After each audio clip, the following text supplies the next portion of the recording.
What is up? Good mic work, back at you extremely late on a Saturday night with what I believe is my first ever UFC commentary, but I promised you guys I would come up and react to UFC 200, in particular the Brock Lesnar versus Mark Hunt match, which has huge implications not only in the UFC, but also in WWE. This won't be a long commentary. I'm just going to spend a few minutes giving you my reaction and my initial thoughts of the pay-per-view. And I'll tell you what, man, I am so happy that Brock Lesnar won. There was so much riding on this, and it was a big, gigantic risk, especially for the WWE, that I think paid off immensely. WWE and UFC looked brilliant tonight because of this partnership and this agreement to let Brock Lesnar have this fight. The risk paid off. Brock Lesnar now can probably fight again in the UFC for another massive payday, and he gets one more victory under his belt. They're probably going to be talking title shot. I mean, imagine if Brock would have gotten knocked out tonight, which that was a very good possibility. I believe he was even the underdog in this match. But what if Mark Hunt would have gone out there and knocked Brock out in 1 minute? How would that have made him look? And how would that have made every other opponent that he has destroyed in the WWE look? So this fight was a must-win for Brock as far as WWE's investment and us as wrestling fans enjoying somebody like Brock Lesnar. It's going to be hard to get behind a character that believable if when he goes back to fight inside the octagon he gets his ass kicked. So Brock Lesnar winning this fight was essential for WWE moving forward and for their biggest draw to remain that big draw and for his credibility to be maintained and held up. So Brock held up his end of the bargain tonight. He went out there in pretty dominant fashion and defeated Mark Hunt. I would have loved it if he would have tapped him out or knocked him out. He came damned close to getting the referee to stop it there at the end, but all in all, still a very good outing for Brock Lesnar. And Mark Hunt, I think, only hit him maybe 2 or 3 times with any significant sort of blow. He escaped a few takedowns because Brock was constantly going for the takedown, and that was pretty impressive given the fact that Mark Hunt's not in as good a shape as Brock and he's older. He was able to kind of scurry away from some of those leg takedowns pretty quickly. So, I was a little bit worried for a little while there, especially in the second round, that Mark could tag Brock and knock him out. But Brock stuck with it, showed what an amazing physical specimen he is, and just kept pounding away and going for the legs. Finally took him down hard in the third round, and I think for like the final 3 or 4 minutes of the match, it was just Brock Lesnar on top of Mark Hunt,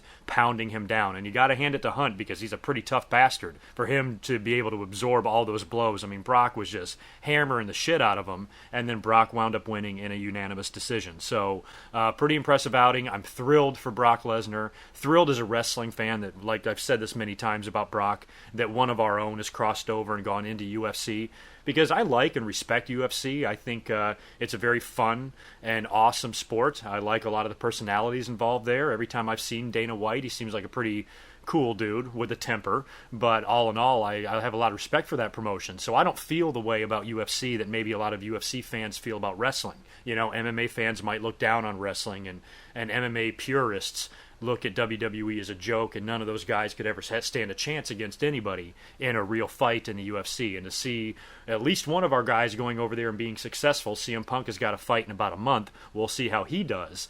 But for Brock to go in there and win the heavyweight title the way he did a few years ago, and then come back and win his first fight back in pretty dominant fashion, and being such a draw. I mean, their 2 biggest, most successful pay-per-views both had Brock Lesnar as the headliner. So you got to think that might sting a little bit for those MMA fans that can't stand pro wrestling. From a pro wrestling fan's viewpoint, and as somebody that has no ill feelings towards UFC at all, I think everything they do is awesome. It still gives me a great sense of pride to know that a WWE guy has gone over there and made so much of an impact. Yes, a lot of it is political. If Brock wins one more fight against another guy that he's favored to beat, and they give him the title shot, maybe it will come too soon. Maybe his track record isn't as good as some other guys, and maybe other guys will or should get a title shot above him. I have no doubt that sort of thing and those type of politics takes place in the UFC.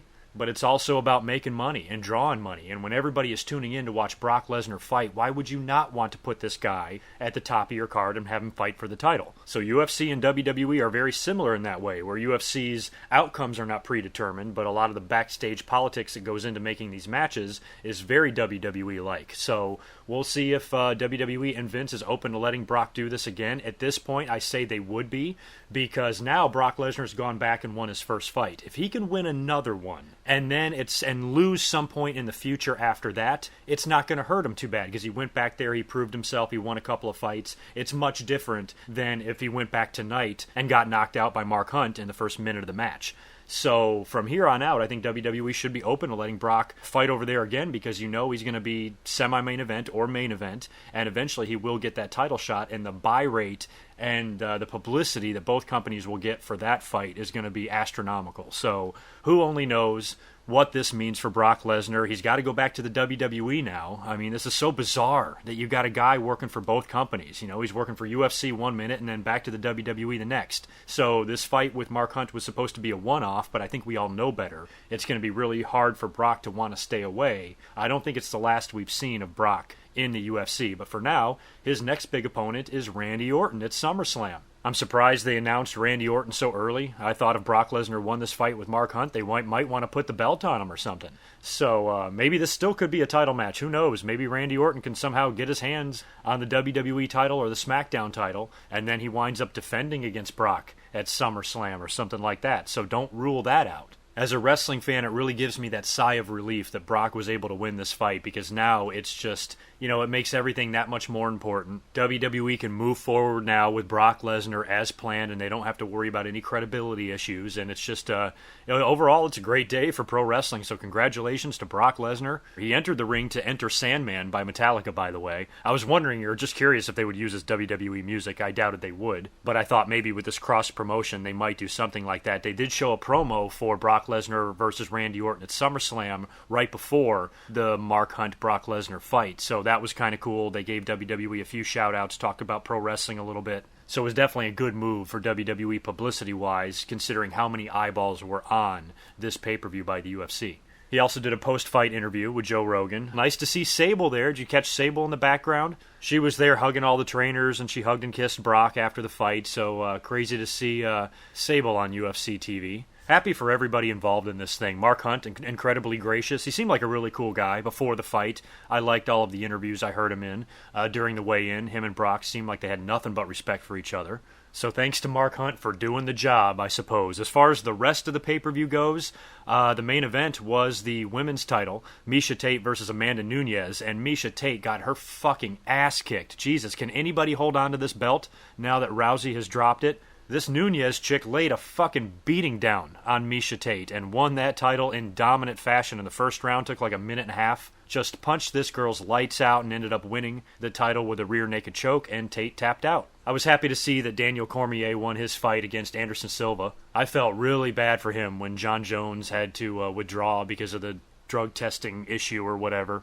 I was like, oh my God, that's gotta suck. You're like 48 hours away. You've done all these months of training for this fight. It's a huge payday, and it's just yanked out from under you. I couldn't imagine the heartbreak that guy had to go through. So it was nice to see that they were able to throw together a fight for him, and he was still able to be on this pay-per-view and get paid. And he did win by decision, which was good. So needless to say, that was not your most expert opinion on a UFC pay-per-view. I may be inclined now to watch a few more of these because I can definitely see what the attraction is every time I've tuned in or happened to watch a UFC show for whatever reason. Even if Brock wasn't on the card, I definitely understand why it has the following that it has. I wish I could follow it more, and I'm sure I'm going to be checking out 202 when CM Punk has his first fight, and I really hope that he can perform as well as Brock Lesnar. I'm doubtful.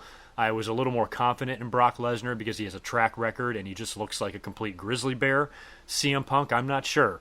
But make no mistake about it, I'm rooting for CM Punk just as much as I was rooting for Brock Lesnar tonight. So congratulations to all parties involved. I'm getting this image in my mind of Dana White and Vince McMahon and Brock Lesnar in a gigantic heart-shaped hot tub, getting drunk with a bunch of naked chicks. And hell, throw Sable in there too, why not? All three of those guys have got to be feeling pretty damn good right about now, I would think. So as a wrestling fan, I'm thrilled, and as a UFC fan, I'd be thrilled too, because Brock's money. So that is it for me. I should be up here as scheduled, as planned, late Monday night, early on Tuesday with a Monday Night Raw review. If I have time, a lot of people have been requesting me do a mock draft. I wasn't really into doing that, but so many people are doing them now. I'm thinking if I have time, I'll throw one together, but it's going to be tough. So no promises there, but if I can figure something out between now and July 19th, I will definitely put up some sort of a mock draft for you guys to look at. So let me know all your thoughts on UFC 200, Brock Lesnar's victory, and what you think they might do at SummerSlam. And I will catch you in a couple of days after Monday Night Raw. Until then, peace.